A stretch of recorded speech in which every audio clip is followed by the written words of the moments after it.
Yung original na kanon ng Biblia o pagbuo ng Biblia ay naganap lamang noong 4th century. Basahin nga natin tong comment, parang nagtataka ako eh. Ang sabi niya, hindi daw mababasa yung Catholic sa Biblia at salungat rin daw yung turo ng Catholic sa Biblia. At yung Catholic daw ay puro lie and deceit lang. Parang ito ang comment ng kulang sa kaalaman at kulang sa tamang pagre-research at padalos-dalos na comment. Gago! Tanga! Inutil! Tarantado!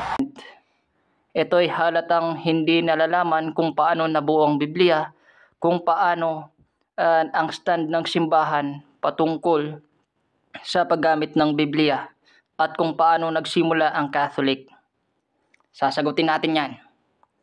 Unang-una, nauna pa ang Catholic sa pagbuo ng Biblia.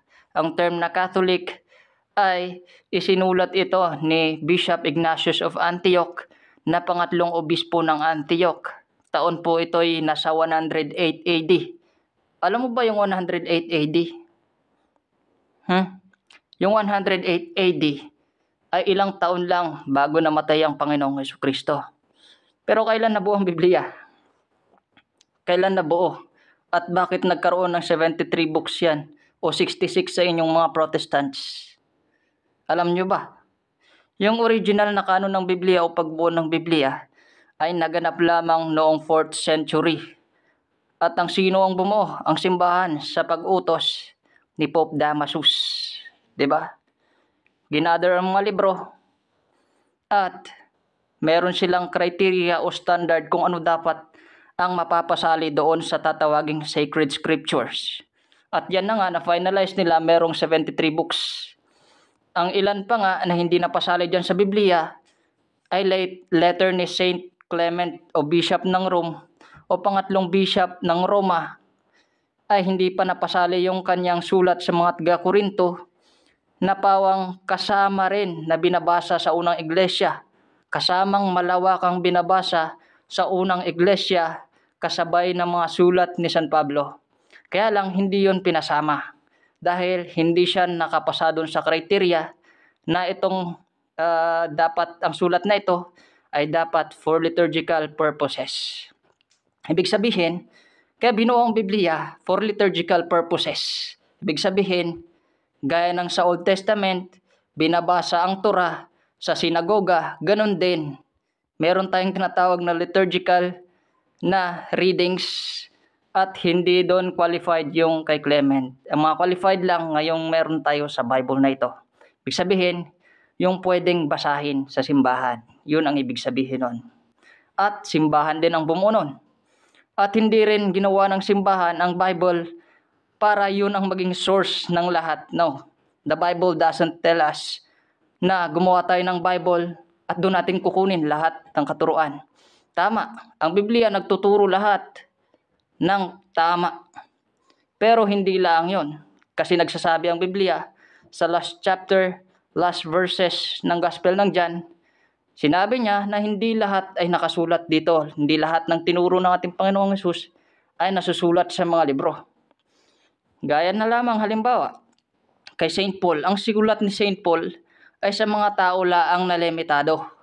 Sa mga tiga Thessalonians lang, Corinthians lang, etc., etc., taga-Romans lang.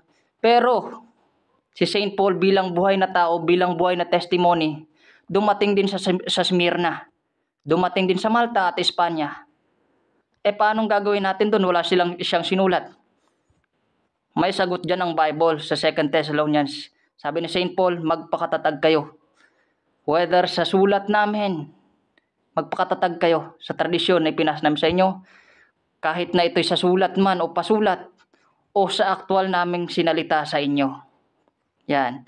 At yung mga preachings ni St. Paul doon sa ibang lugar na hindi niya sinulatan, di ba? Gaya ng Espanya, hindi naman niya sinulatan yan eh. Taga Malta, hindi naman niya sinulatan yan eh. Pero dumating siya.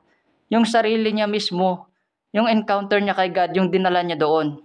Yung Bible kasi, writings yun ng mga taong ma-encounter kay God. At iilan lamang yun. 'Di ba? Yung sulat na yun. Yung preachings ni St. Paul, yun sa unang iglesia, ay talagang nagpaikot-ikot sila sa unang iglesia at nag-preach. Hindi naman siya nag-preach doon ng Bible eh. Hindi pa naman buo ang Bible nung panahon nila. At nung mga panahon na yun, nagsusulat pa lang ang mga evangelist. Si Mateo, si John na nagsulat ng Gospel ni John, 100 AD, around 100 AD. Wala pa sa mga panahon na yun. 'Di ba?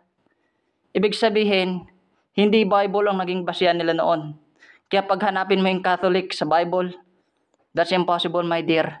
Pero meron sadya na sinasabi ang Bible na ang church is universal or pangkalahatan o bantog sa buong mundo. At ang ibig sabihin niyan ay Catholic. Yung etymology kasi ng Catholic ay ibig sabihin lang naman nun ay universal o bantog sa lahat ng mundo. Kailangan nyo lang pag-aralan ang history. Huwag nyong iwan ang history. Dahil kasama yun sa paglalakbay ng unang iglesia. Hindi mo mababalikan ang iglesia mo o yung simbahan mo sa panahon ng mga apostol kapag sa Biblia ka nagsimula. Only the Catholic Church ang tumutugon na kapag binalikan mo yung mga bishops nila, kung sino nag-ordin sa kanila at nag-ordin dun sa mga nag-ordin sa kanila, mababalik ka doon. Klarong-klaro sa kasaysayan, mababalikan mo na ang first bishop si St. Peter. Kailangan nyo pag-aralan yan. 'Di ba?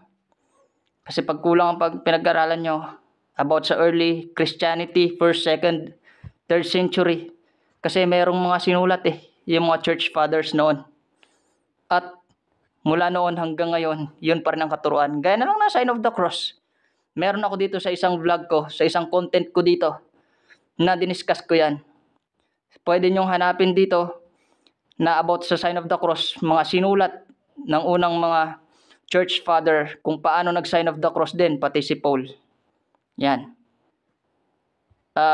Dito lang muna ako titigil at pag-isipan nyo. Punta kayo sa history. Huwag kayong bias sa inyong research at huwag kayong padalos-dalos sa comment nyo. Talagang walang mangyayari, malalo lang maliligaw ang tao sa inyo. 'Di ba? At huwag nyo rin gamitin yung Bible sa kapakanan nyo. Ginawa yan for liturgical purposes. Ginawa yan ng simbahang Katolika, pati ang paglagay ng verse at chapters niyan, kung bakit 73 books yan. Lahat yan, utang nyo sa Catholic Church. How dare you?